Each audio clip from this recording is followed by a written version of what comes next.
Hello. প্রিয় দেশবাসী, আজকে অত্যন্ত ভরা দুঃখিত হৃদয় নিয়ে আজকে হাজির হয়েছি। দুঃখের সহিত বলতে হয়, এই দেশে ওরা কেন? প্রেমের কোনো নিরাপত্তা নাই।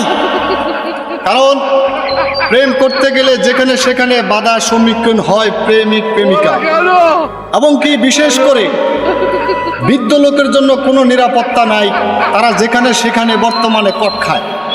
ওরা আমি যদি নির্বাচিত হতে পারি, যারা হাঁটুর বয়সী মেয়েদের সাথে প্রেম করে যে বৃদ্ধ লোক, তাদেরকে সরাসরি আমি পুলিশ ভিসার ব্যবস্থা করে দিব সোজা সুন্দরবন বাঘের সম্মুখে।